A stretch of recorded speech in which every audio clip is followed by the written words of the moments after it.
Il y avait anciennement à Thury un château médiéval. En 1047, lors de la bataille de Vallès-Dunes, le seigneur de Thury, Raoul Tesson, s'allia au dernier moment à Guillaume le Bâtard contre, entre autres, Grimaud du Plessis.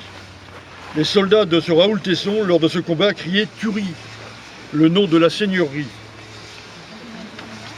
Pendant la guerre de 100 ans, après une trêve de 9 ans suite au traité de Bretigny, il y eut la création des grandes compagnies.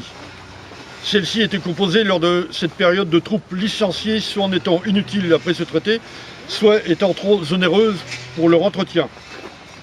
En 1370, les Anglais et Navarrais qui composaient ces compagnies s'emparent de la forteresse de Thury.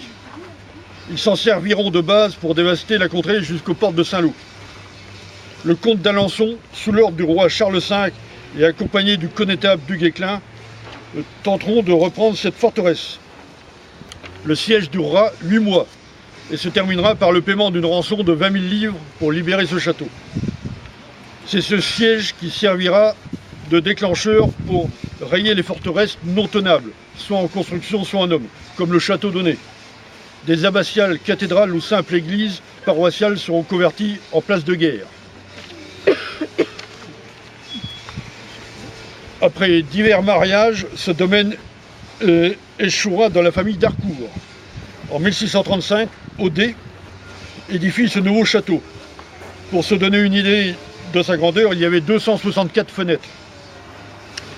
Le nom d'Harcourt fut ajouté à Thury en 1709 suite au passage du marquisat en duché. Le château, au cours de ce XVIIIe siècle, deviendra le siège du gouvernement de Normandie. L'huissier y séjournera en juin 1786. Lors de la Seconde Guerre mondiale, ce château, occupé par les Allemands, fut bombardé une première fois le 30 juin 1944. La 59e division britannique libérera Thury les 12 et 13 août.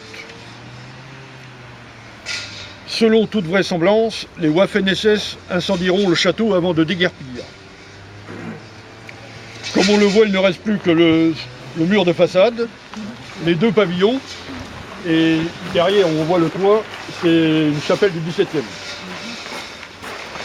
Alors une anecdote, en montant, ceux qui ont eu l'occasion, le 6 juin, des tirs d'obus tirés depuis la côte, donc lors du débarquement, donc le tir d'obus s'écrasera sans éclater sur le mur de soutènement du château. Pour ceux qui l'ont vu, c'est à 30 mètres en dessous, là, voilà, on voit un impact qui est grand, comme ça. Voilà.